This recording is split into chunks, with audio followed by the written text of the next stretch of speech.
যৌবন ধরে রাখার জন্য তিনটি খাবার সর্বদা খাবেন। প্রিয় ভাই ও বোনেরা, মনে রাখবেন যৌবন অনেক বড় একটি নিয়ামত। এই যৌবন যাদের ভিতরে নেই, যাদের কমতি রয়েছে, তারা অনেক জায়গায় ঠকে যায়। বিশেষ করে বিবাহের পরে যদি যৌবনের প্রবলেম থাকে, দুর্বলতা থাকে, পুরুষ ভাইয়েরা মনে রাখবেন স্ত্রীর কাছে যত বড় হ্যাডামলা আপনি হন, যত বড় শক্তিশালী নিজেকে মনে করেন, আপনি যদি ওই জায়গাটায় নিজেকে দুর্বলতার পরিচয় দেন, ওই জায়গায় যদি আপনি নিজের শক্তিশালী দেখাতে না পারেন, তাহলে কিন্তু কোনো লাভ হবে না।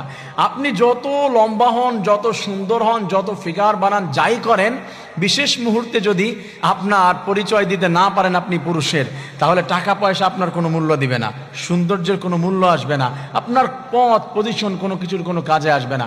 আপনার পরিচয়টা ওইখানে আসল পরিচয় দিতে হবে, আসল পুরুষের পরিচয় দিতে হবে। এজন্য আপনারা কন্টিনিউয়াসলি মা এবং বোনেরা, ভাই এবং বাবারা সবসময় মনে রাখবেন এই তিনটি খাবার আপনার সবসময় খাইতে হবে।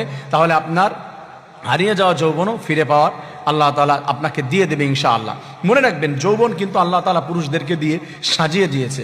যাদের ভিতরে প্রবলেম তারা হচ্ছে স্বাভাবিক ব্যাপারে। আল্লাহ তাআলা কি বলেছে? যুইনা লিন-নাসি হুব্বুশ শাহাওয়াতি মিনান নিসা। আল্লাহ রাব্বুল আলামিন পুরুষদেরকে মহিলাদের প্রতি আকর্ষণ দিয়ে সৃষ্টি করে দিয়েছে আল্লাহ তাআলা। এই জন্য একটা পুরুষের মহিলাদের দেখলে ভালো লাগে, এটা সৃষ্টিকর্তার পক্ষ থেকে এসেছে ন্যাচারালি। এই জন্য নিজেদেরকে কিন্তু কন্ট্রোল করতে হবে। আল্লাহ তাআলা জানিয়ে দিয়েছেন তিন শব্দ আমাদের সবার জানা আছে, তিন ফল। কুরআনুল কারীমের ভিতরে যার নামে আল্লাহ একটা সূরা নাজিল করে দিয়েছেন, ওয়াত-তিনি ওয়াজ-যাইতুন।